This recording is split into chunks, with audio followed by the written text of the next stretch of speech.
सवालात के जवाबात देने से पहले मैं जिस मनहज पर जवाबात अर्ज़ करता हूँ मैं उसका तारुफ़ पेश कर दूँ।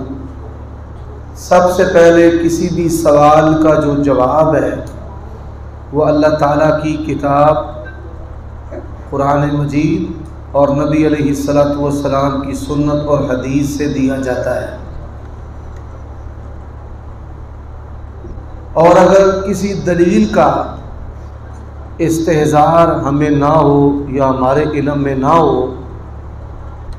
तो सहाबा किराम रिज़वानुल्लाह अलैहिम अजमाइन का जो फ़हम है इत्तिफ़ाक़ी, उनके जो अक़वाल और आमाल है जिनसे किसी और ने इख्तिलाफ़ नहीं किया, उनका जो इजमा है, और फिर उसके बाद इस्तिदलाल जो आइमा मुहद्दिसीन सलफ़ सालिहीन का है। इन तीन बुनियादों पर मैं जो जवाबात हैं वो अर्ज़ करता हूँ। सबसे पहला जो सवाल है, नक़द और उधार की कीमत में फ़र्क। हमारे यहाँ ज़मींदार उधार खाद लेते हैं ज़्यादा कीमत पर, मोटरसाइकिल किस्तों पर लिया जाता है ज़्यादा कीमत पर। बाज़ उलमा इसके जवाज़ का फतवा देते हैं, लेकिन वो जो मुआशरती कबाहतें हैं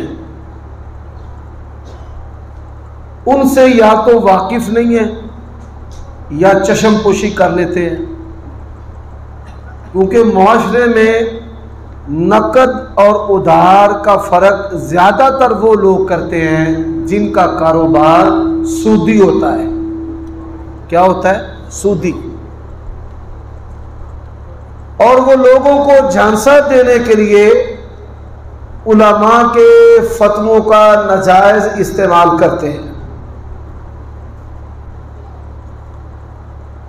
नबी अलैहिस्सलातु वस्सलाम की हदीस है, मन बाआ बैअतैन फी बैइन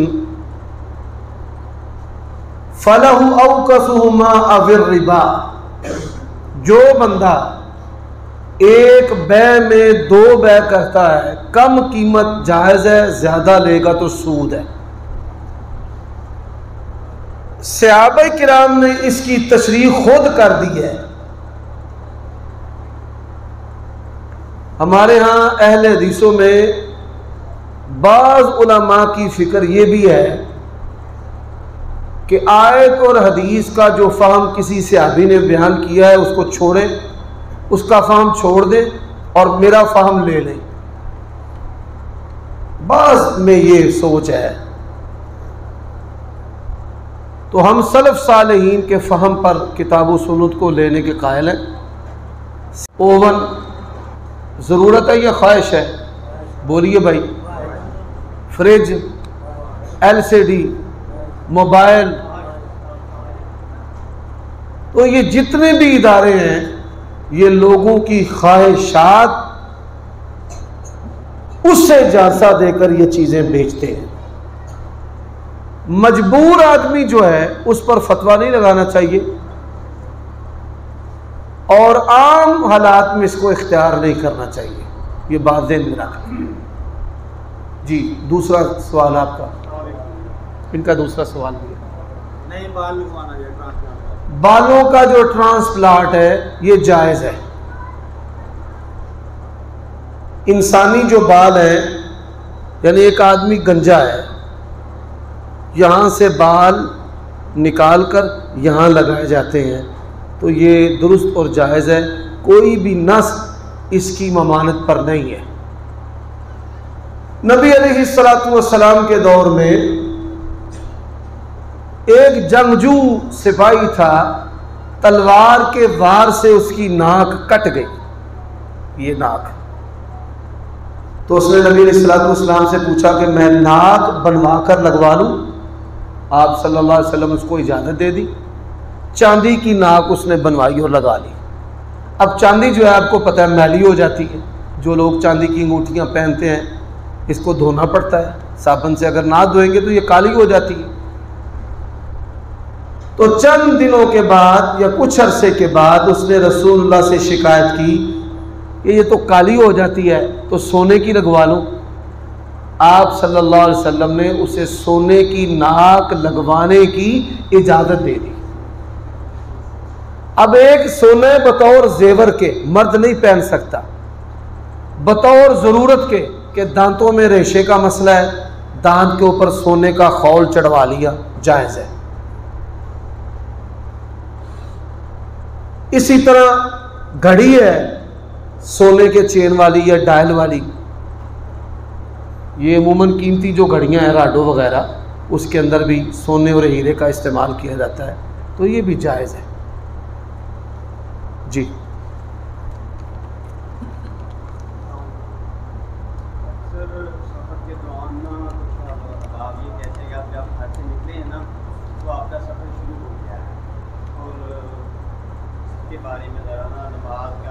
नमाज दोगाना जो है अहलुल हदीस के नज़दीक नमाज दोगाना जो है ये फ़र्ज़ वाजिब नहीं है, इस्तेहबाब पर मामूल है। नमाज पूरी भी पढ़ी जा सकती है और कसर भी की जा सकती है। अब कसर कहाँ से करेंगे? अपने शहर की हुदूद से निकलकर, गांव की हुदूद से निकलकर 22 किलोमीटर आप सफ़र कर लें तो आप कसर कर सकते हैं। अब आपने लंबा सफ़र करना है तो हड़प्पा बाईपास क्रॉस कर लें तो भी आप नमाज कसर कर सकते हैं। जैसे नबी इस्लाम ने मदीना से निकलकर ज़ुल्हुलैफ़ा जो कि 3-4 किलोमीटर बामुश्किल बनता है, वहाँ पर आप सल्लल्लाहु अलैहि वसल्लम ने नमाज कसर की। आपने जाने लाहौर और हड़प्पा बाईपास के बाद आप नमाज कसर पढ़ सकते हैं। अगर छोटा सफ़र है तो गांव और शहर से बाहर निकलकर 22 किलोमीटर पर कसर जो है वो शुरू होगी जी।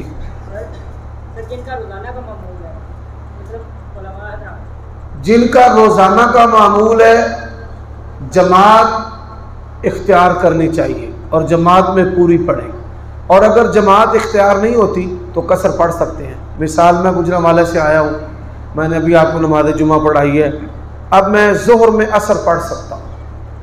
जमा ताख़ीर भी दुरुस्त है, जमा तक़दीम भी दुरुस्त है। आप सफ़र के दौरान ज़ोहर के वक़्त में असर भी पढ़ सकते हैं और असर के वक़्त में ज़ोहर भी पढ़ सकते हैं। दो वक़्त की नमाज़ें जमा हो सकती हैं, ज़ोहर असर जमा हो सकती है, मगरिब इशा जमा हो सकती है, असर और मगरिब जमा नहीं हो सकती, ना ही इशा और फजर जमा हो सकती है। मगरिब और इशा, इशा और मगरिब, ज़ोहर और असर और मगरिब, जमा तक़दीम जमा ताख़ीर। मगरिब के वक़्त में इशा पढ़ लें, इशा के वक़्त में मगरिब पढ़ लें, ज़ोहर के वक़्त में असर पढ़ लें, असर के वक़्त में ज़ोहर पढ़ लें। अगर ज़ोहर के वक़्त असर पढ़ेंगे तो ये जमा तक़दीम है, और अगर आप असर के वक़्त में ज़ोहर पढ़ेंगे तो ये जमा ताख़ीर है। ये नबी अलैहिस्सलातु वस्सलाम का उस्वा और जायज़ है। एक सवाल है किसी दोस्त ने लिख कर किया है कि बाज़ उलमा कहते हैं जब इंसान फोत होने लगे तो उसे ये ना कहो कि ला इलाहा इल्लल्लाह पढ़, बल्कि ऊंची आवाज़ में उसके पास पढ़ा जाए। हो सकता है कि तकलीफ़ की वजह से इनकार कर दे और हालत कुफर में फौत हो जाए। हदीस में लक़िनू मौताकुम बिला इलाहा इल्लल्लाह, ला इलाहा इल्लल्लाह की अपने मुर्दों को तलकीन करो। तलकीन का माना ये नहीं है कि पढ़, तलकीन का माना यही है कि आप ज़ेरे लब आहिस्ता आवाज़ से उसके पास पढ़ें, इतनी आवाज़ भी ना हो कि जो मरीज़ के लिए तकलीफ़ का बायस हो। क़यामत के दिन अल्लाह ताला ने जो फ़ैसले करने हैं वो ईमान की बुनियाद पर करने हैं या इस्लाम की बुनियाद पर। कुछ फ़ैसले हैं जो दराजात के, वो ईमान की बुनियाद पर होंगे, और हतमी जन्नत और जहन्नम के फ़ैसले वो इस्लाम की बुनियाद पर होंगे। जो भी मुसलमान है अदना से अदना अल्लाह तबारक व तआला बिलाखिर उसको जहन्नम से निकाल कर जन्नत में दाखिल कर देगा। माल की खरीदो फरोख्त पर कमीशन जायज़ है, तरफ़ैन को पता हो। मिसाल आप गंदम जो है वो ख़ुद तो गाहक को फ़रोख्त नहीं कर सकते, ज़मींदार जो है वो मंडी में ले जाता है। अब मंडी में जो है वो कमीशन शाप है, कमीशन एजेंट है, वो कहता है भाई मैं तुम्हारी गंदम बेच देता हूँ या मेरे अड्डे पे उतार दो, मेरे अड्डे पे मेरी दुकान पर उतार दो, मुझे मन पर 50 रुपये दे देना, 100 रुपये दे देना, 200 रुपये दे देना, ये जायज़ और दुरुस्त है। कमीशन जुल्म पर मबनी नहीं होनी चाहिए, और कमीशन लेते हुए किसी के माल की कीमत भी कम नहीं करनी। गाहक आया 1100 रुपये रेट देता है, तू अपनी कमीशन ले 50-100 जो लेना है, तो क्या है नहीं ये तो 900 रुपया है, 900 का भी माल नहीं। यानी किसी की कीमत कम करना या बढ़ा देना ये कमीशन एजेंट का काम नहीं है। आजकल जो प्रॉपर्टी डीलर है वो इस तरह के काम करते हैं, गुम कमीशन, किसी के माल की कीमत बढ़ा देना कमीशन के चक्करों में और किसी के माल की कीमत घटा देना, ये जायज़ और दुरुस्त नहीं है। कूलू कौलन सदीदा, ना धोखा ना टोका। जी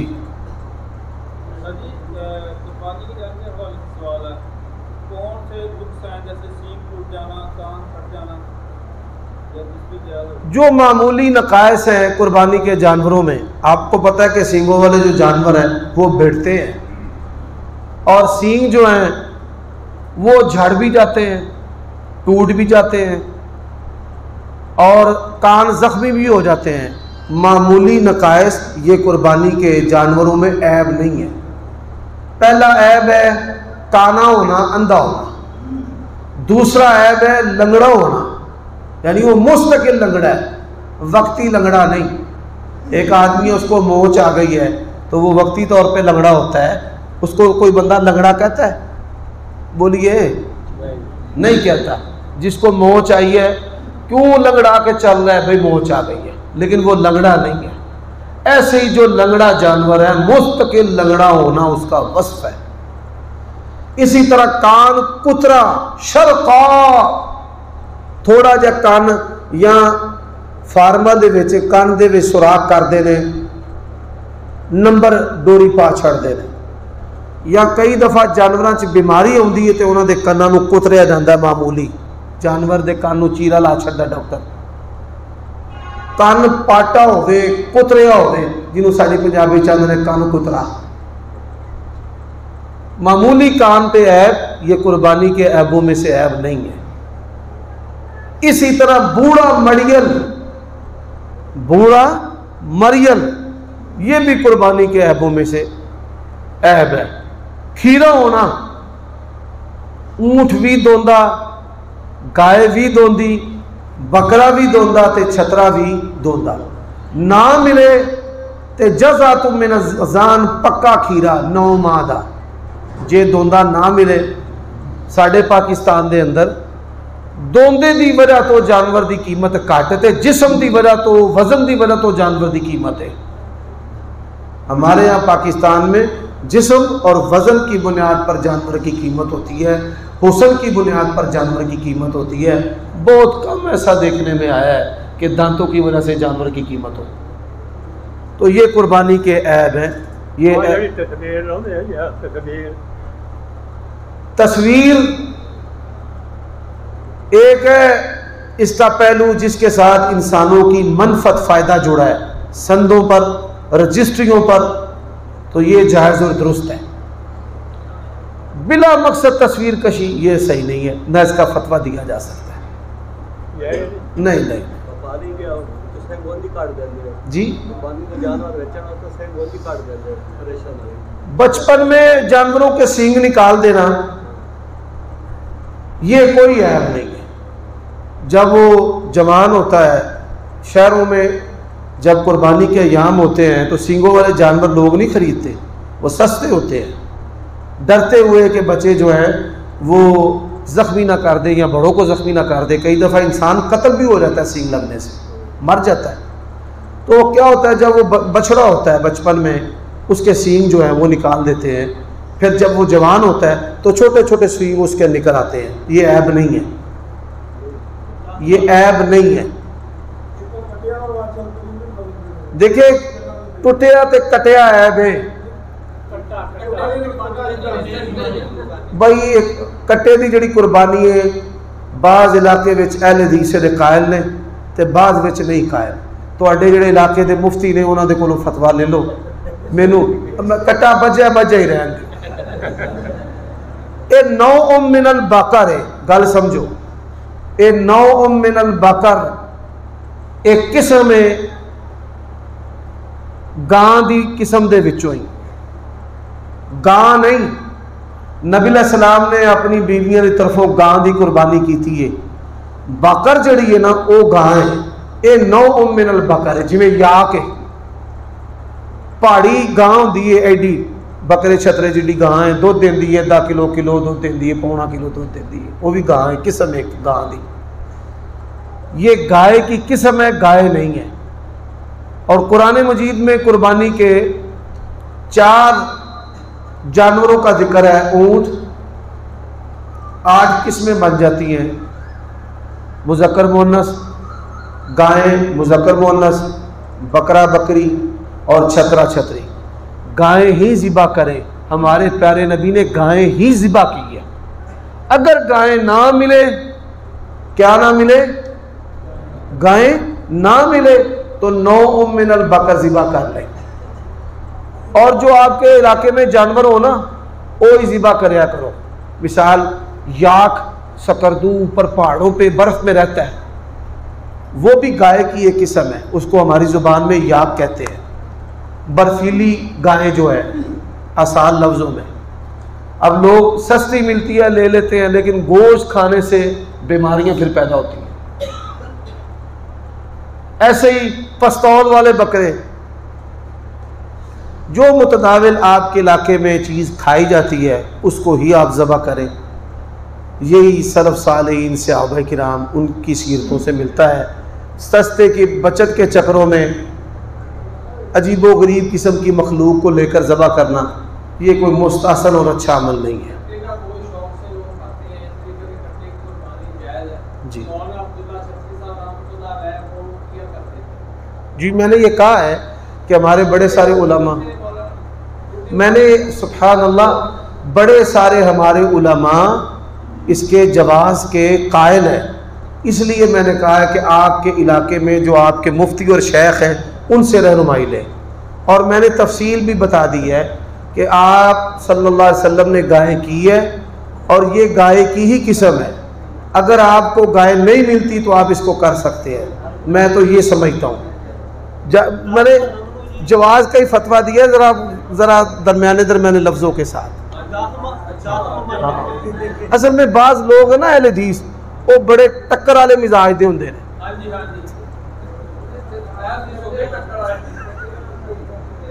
जी, और एक शख्स है जी कुर्बानी के लिए जानवर लेके आता है, बकरा या कोई गाय वगैरह, और वो चोरी हो जाए या मर जाए, फिर उसके लिए क्या होता है मालिक के लिए? बाज़ लोगों ने कहा है कि चोरी हो जाए या मर जाए तो फिर वाजिब है। पहले कुर्बानी वाजिब नहीं, चोरी हो जाए तो मर जाए तो वाजिब है। ऐसा कुछ नहीं है। ला युकल्लिफुल्लाहु नफ्सन इल्ला वुसअहा। अगर वो साहिब इस्तिताअत है तो कर ले, और अगर साहिब इस्तिताअत नहीं है तो कोई हर्ज वाली बात नहीं है। अल्लाह ताला उसके इस अमल को अपनी बारगाह में कबूल फरमाए। जी, अकीका जो है वो 7वें दिन करना चाहिए, उससे पहले नहीं, उसके बाद हो सकता है। जी, हो सकता है।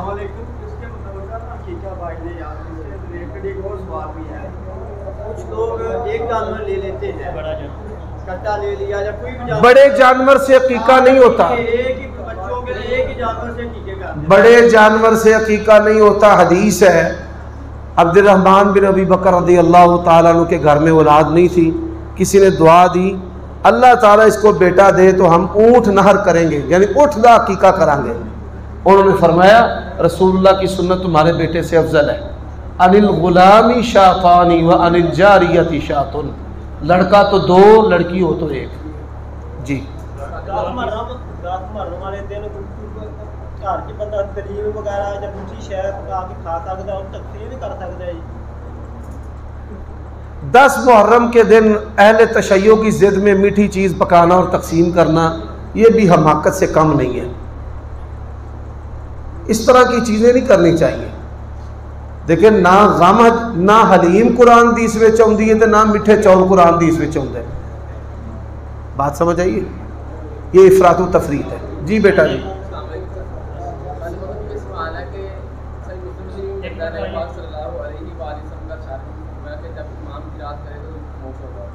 इस चीज़ का जिक्र कि इमाम की किरात में सूरह फातिहा भी शामिल है।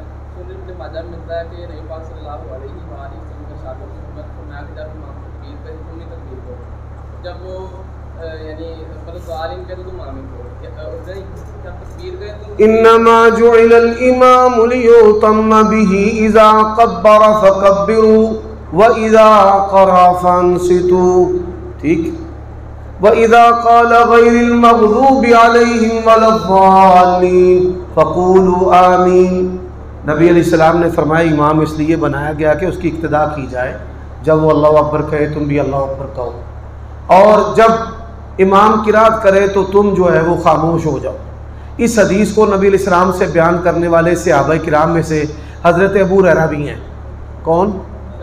हज़रत अबू हुरैरा ने इस हदीस को बयान किया है रज़ियल्लाहु ताला अन्हु। अब खामोश रहने का मतलब ये तो नहीं है कि ना पढ़ो। हज़रत अबू हुरैरा रज़ियल्लाहु ताला अन्हु ने कहा या रसूलल्लाह आप चुप रहकर क्या पढ़ते हैं? फरमाया अल्लाहुम्मा बाइद बैनी व बैन खतायाया। इस हदीस से मालूम हुआ कि चुप रहकर भी पढ़ा जा सकता है। और अगर चुप रहने का मतलब है फातिहा ना पढ़ना, तो हज़रत अबू हुरैरा का खुद फतवा है इमाम के पीछे फातिहा पढ़ो। सही मुस्लिम के अंदर ही है।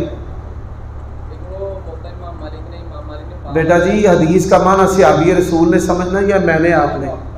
वो सहाबी रसूल ने तो बहस ही ख़त्म कर दी।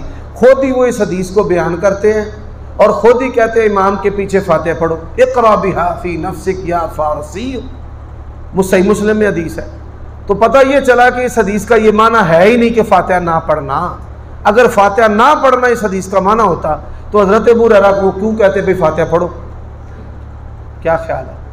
सहाबी के फाहम पर हम दोनों चुप कर जाएं तो ये बेहतर है।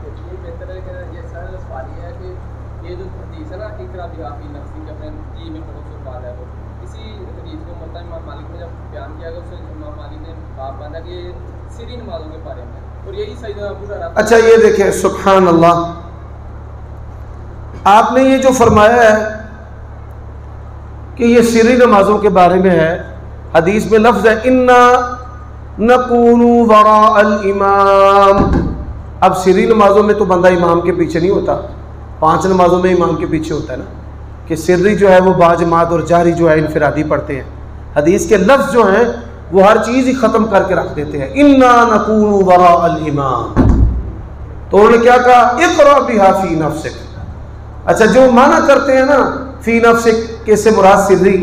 अब देखें ना, किसी मुतलक को आपने मुक़य्यद करना है, आम को ख़ास करना है तो दलील के साथ ही करना है ना। हदीस की जो तख़सीस है वो किसी कौल से तो नहीं ना हो सकती। हदीस की तख़सीस किससे होती है? नस की तख़सीस नस से होती है। तो नस की तख़सीस के लिए नस चाहिए। जब हनफी देखते हैं ना कि नस की तख़सीस के लिए इसको सिर्री नमाजों से ख़ास करने के लिए कोई आयत और हदीस नहीं है, तो फिर वो कहते हैं इक़रा बिहा फ़ी नफ़्सिक। इसका माना है माने पे गौर करो। इसका माना क्या है? माने पे गौर करो। तो आज तक हमारे जो हनफी भाई सूरत फातिहा ना पढ़ने के बड़े शद्दोमत से कायल हैं, वो भी किसी नस के साथ इस हदीस का ताल्लुक सिर्री नमाजों से नहीं जोड़ सके।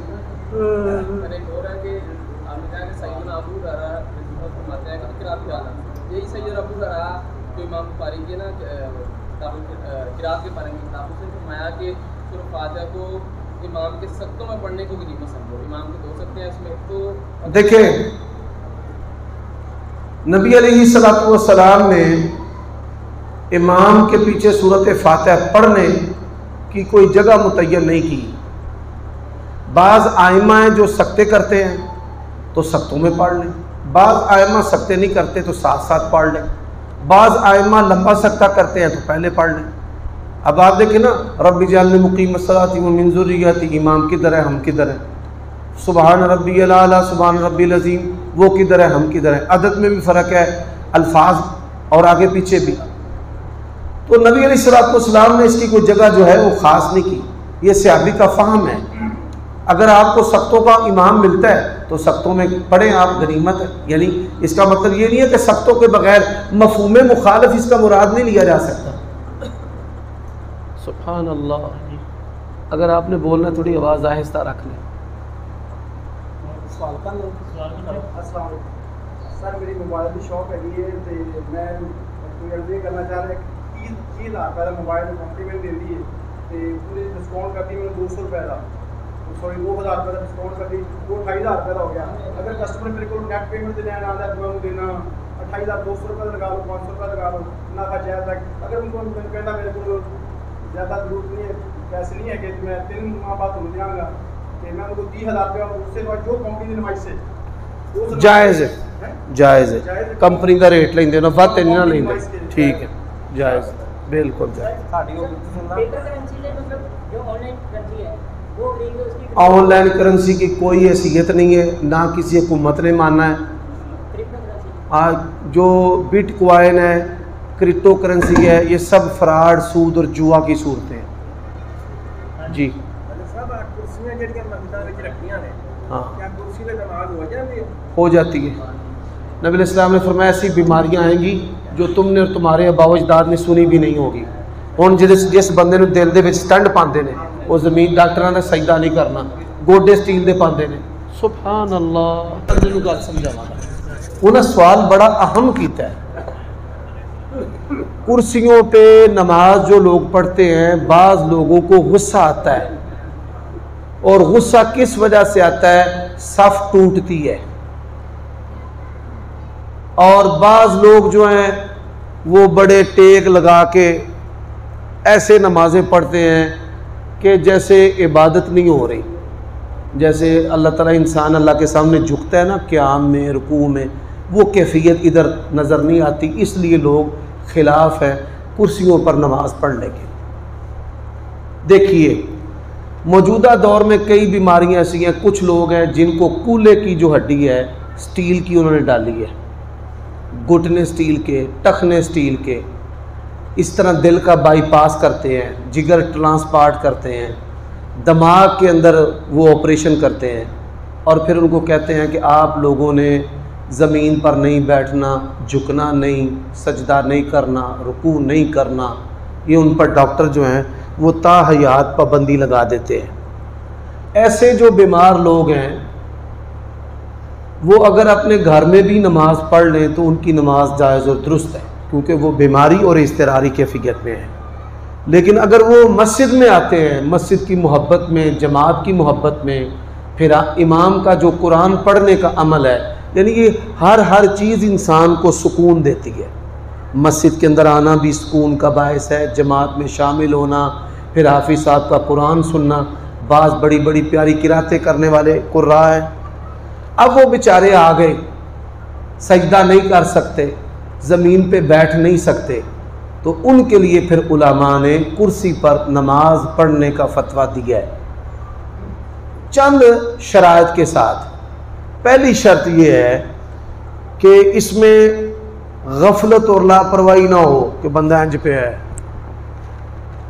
बल्कि आजिज़ी और तज़र्रो इल्हा, ऐसे इंसान अल्लाह ताला के सामने ऐसे झुके, ऐसे ऐसे, बात समझ आइए? ऐसे इंज नहीं, ऐसे अल्लाह के सामने ऐसे, ठीक है। अच्छे तरीके से रुकू करे, अच्छे तरीके से सजदा करे, ठीक है। ये चीज़ें होनी चाहिए। और फिर दूसरी जो बात है, जितने नमाजी मौजूद हैं तकबीर ऊला के वक़्त उनके बाहर बाद में कुर्सी रख ले, ये पीछे नहीं। इमाम के पीछे कई लोगों ने रखी होती है, अगर इमाम का वुदू टूट जाए तो क्या वो इमामत करवा सकता है? नहीं करवा सकता। तो कम से कम ये जो 3 बंदे हैं कि पीछे से, दाएं से, बाएं से इमामत करवाने वाले, तो तकबीर ऊला के वक़्त जो जगह है ना जो नमाजियों के बाद, वहाँ पर कुर्सी रख ले, और फिर जो बाद में आने वाले हैं इसी तरह कोशिश करे कि जो कदम है ये सफ़ के ऊपर हो। जैसे ये देखें ना, कई मेरे पाँव की तरफ ज़रा देखें, आपको समझ आएगी। कई कुर्सियाँ इस तरह होती हैं, पाँव ऊपर रख लेते हैं, ऐसे भी नहीं होना चाहिए, टेक नहीं होनी चाहिए, ऐसे पाँव नहीं उठाने चाहिए। टेक उतार कर, पाँव ज़मीन पर रख कर अल्लाह ताला के सामने मैं पेश हो रहा हूँ, इस तरह नमाज़ पढ़नी चाहिए। अब मैंने देखा है कई मसाजिद के अंदर वो बड़ी गफलत के साथ नमाजी जो हैं वो कुर्सियों पर बैठ कर नमाज़ पढ़ते हैं। ये सही तरीका नहीं है, इसमें इफ़रात व तफरीद है।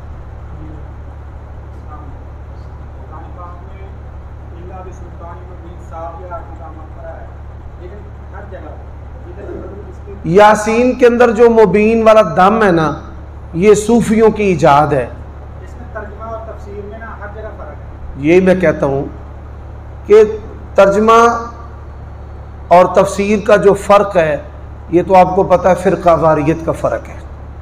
बाज़ तर्जमे ऐसे हैं जो इत्तेफाकी भी हैं, जैसे सरकारी जो तर्जमा है फ़तेह मोहम्मद जलंधरी रहमतुल्लाह अलैह, उनका तर्जमा है बहुत अदबी और बहुत प्यारा, ये फ़तेह मोहम्मद जलंधरी। ऐसे ही हाफिज़ नज़र अहमद जो हैं उनका तर्जमा, इसी तरह मौलाना मोहम्मद जूनागढ़ी रहमतुल्लाह अलैह का तर्जमा, मौलाना सनाउल्लाह अमरसरी रहमतुल्लाह अलैह का तर्जमा, और अभी माजी करीब में हाफिज़ अब्दुस्सलाम बुटवी हाफिज़हुल्लाह जो जमातुद दावा के शेखुल हदीस व तफसीर हैं, उनका तर्जमा भी इंतहाई उम्दा, अच्छा और बेहतरीन, ज़रूर पढ़ने। माशाअल्लाह, अल्लाह ताला उनको जज़ाए खैर अता फरमाए। दारुस्सलाम उन्होंने भी हाफ़िज़ सलाहुद्दीन यूसुफ और मौलाना अब्दुल जब्बार शाकिर की मेहनत से जो तर्जमा है वो शाया किया है, वो भी अच्छा और उम्दा है। अल्लाह ताला हमें फ़ायदा हासिल करने की तौफ़ीक अता फरमाए। ये जो मुबीन वाला दम है, इसकी कोई हैसियत नहीं, ये लोगों की इख्तिरा है, ये कोई कुरान और हदीस और सलफ़ सालेहीन से साबित नहीं है। जी जी जी जी। वो सिर्फ अपना ही कर सकते हैं या मतलब जिस तरह बाजार में भी बाल मिलते हैं लोग लगवा लेते हैं, वो भी हो सकता है? आपने ट्रांसप्लांट का कहा है, जो बाजारी बाल है उनके अंदर मफासिद ख़राबियाँ ज़्यादा है, बीमारियाँ ज़्यादा है, ब्लड ग्रुप और इसी तरह DNA अलग होता है, इससे बीमारियाँ जन्म लेती हैं। तो सद्दे ज़राए के पेश नज़र इसका फतवा नहीं दिया जा सकता। अगर कोई ऐसा डॉक्टर है जो तमाम एहतियाती तदाबीर इख्तियार करता है और फिर वो लगाता है, तो फिर फतवा दिया जा सकता है। वैसे ये बाजारी किसी के बाल 150 में लगाना, फिर उसके बाद बीमारियां पैदा हो जाती हैं, ये सही नहीं है। बड़े बड़े लोगों के ये ऐसे ट्रांसप्लांट जो है वो ख़राब हुए हैं, सर में रेशे पैदा हो गए जब उन्होंने किसी के बाल जो हैं वो लगाने शुरू किए। इसी तरह जो बाल हैं वो बेचने भी नहीं चाहिए। ये जादूगर जो हैं बालों के ज़रिए जादू करते हैं, लालच देकर ना गलियों बाज़ारों में आवाज़ें लगाते हैं, बाल बेच लो 5000 रुपये किलो, 10,000 रुपये किलो। इनको तलफ़ कर देना चाहिए, गटर में बहा दें या नहर में, दरिया में गिरा दें। जादूगर जो हैं वो बालों को इस मकसद के लिए इस्तेमाल करते हैं। बिदअत का खाना खाना जायज़ नहीं है। अगर बिदअत का खाना खाएंगे इससे बिदअत प्रमोट होगी। बिदअत को रोकना जिस तरह ज़ुबान से कौली तौर पर ज़रूरी है, इस तरह अमली तौर पर भी ज़रूरी है। उसको ज़ाया ना करें, उसी अकीदा के जो हामिल लोग हैं उनको दे दें या जानवरों को खिला दें। मझ भी मिठे चौल खा लेंदी। हाँ जी जी।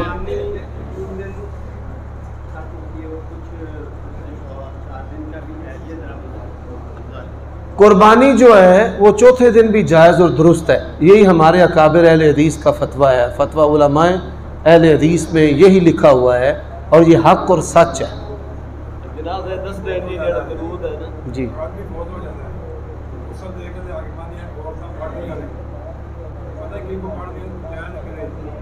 ये बात याद रखें, किसी भी इंसान के फौत होने के बाद गुस्ल से पहले या गुस्ल के बाद आयत करीमा या कलमा या दुआया कलिमात पढ़ना ये जायज़ और दुरुस्त नहीं है।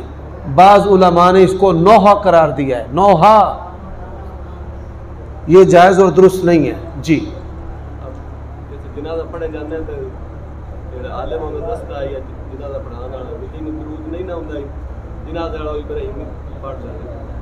हमारे यहाँ हनफी नमाज जनाजा के अंदर जो दुरूद है, अल्लाहुम्मा सल्ली अला मुहम्मदिन व अला आलि मुहम्मदिन कमा सल्लैता व सल्लमता व बारकता व रहीमता व तरहमता, ये सारा दुरूद ही बनावटी और जाली है।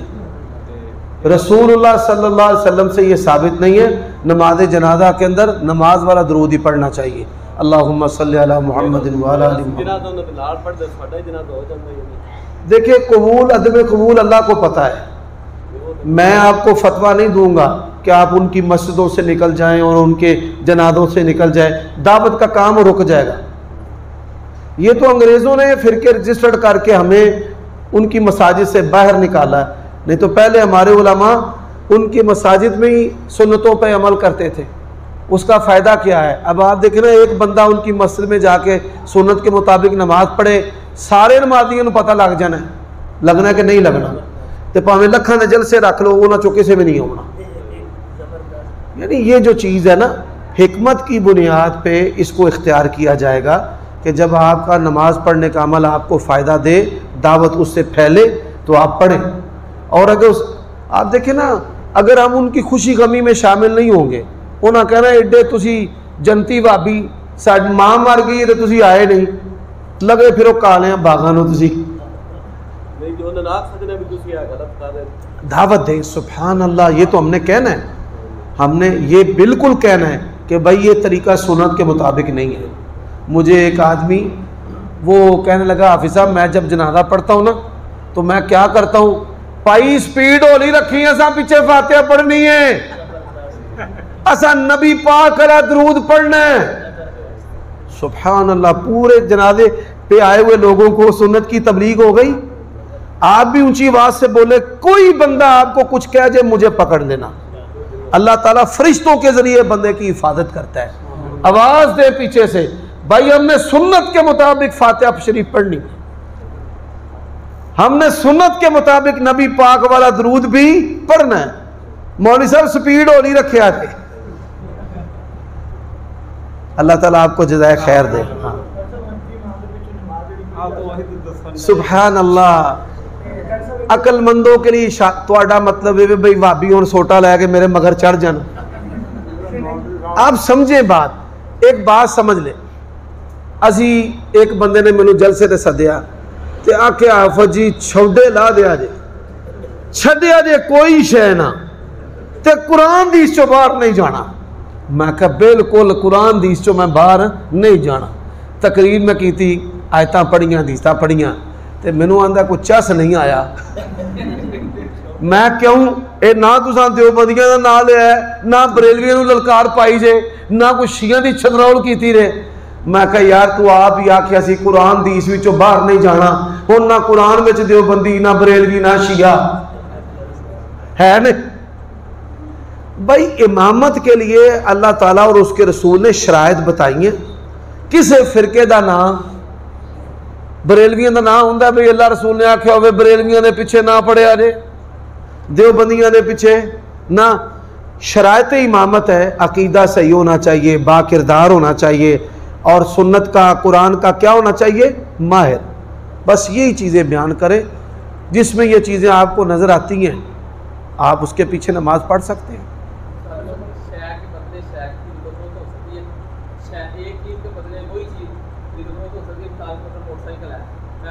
मार्चा लगाना, बेटा जी ये बात याद रखो, अज़्ज़हबु बिज़्ज़हब यदम बियदिन, अल-फिज़्ज़तु बिल-फिज़्ज़ा यदम बियदिन। उलमा ने कहा है कि बाज़ अजनास हैं जिनमें जिनस के एवज़ जो है वो फ़रोख्त नहीं हो सकती, जैसे खजूर है, जौ है, सोना है, चांदी है। और इसमें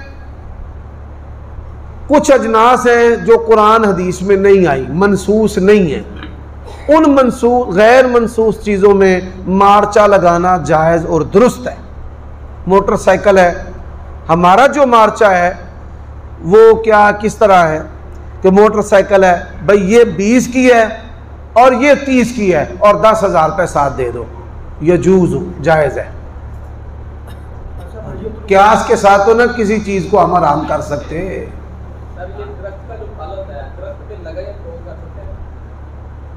कच्चा जो फल है, एक बात याद रखें, फसलें दो तरह की होती हैं। एक खेत में जैसे गंदम चावल है, और एक फसल होती है जो दरख्तों पर तैयार होती है, दरख्तों पर तैयार होती है। अब कुछ फसलें हैं जो उतर कर नहीं बिकती, उतर कर नहीं बिकती, वो फल तैयार हो जाता है तो बिकती हैं। बाज़ फसलें हैं जो कच्ची बिकती हैं, पक्की नहीं बिकती। ये हालात की बुनियाद पर फतवा है, अलग अलग उसूल हैं। मेरा पुत्र, कनक चौल कच्चे बेचने जायज़ नहीं, ते अंब पक्या किसे नहीं लेना। अंब पक्का विकदा है, केला पक्का विकदा है, कच्चा विकदा है। ਉਹ ਕੱਚੀਆਂ ਫਸਲਾਂ ਨਹੀਂ ਵਿਕਦੀਆਂ ਤੇ ਇਹ ਕੱਚੀਆਂ ਫਸਲਾਂ ਵਿਕਦੀਆਂ ਤੇ ਮੈਂ ਇੱਕੋ ਥਾਂ 'ਚੋਂ ਸਾਰੀਆਂ ਸ਼ੈਵਾਂ ਕਿਵੇਂ ਲਗਾ ਦਿਆਂ? हाँ, हालात के मुताबिक फतवा है। हाँ जी,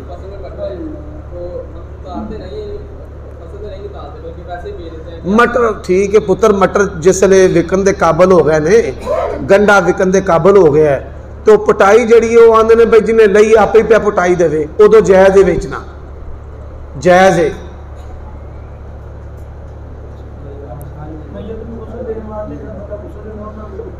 मैयत को गुस्ल देने वाले पर गुस्ल मुस्तहब है, फ़र्ज नहीं है।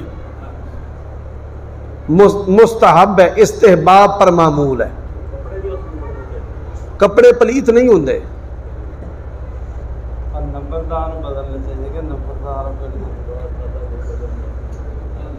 जी सुबहानक अल्लाहुम्मा रब्बा। जी पूछ लो, पूछ लो।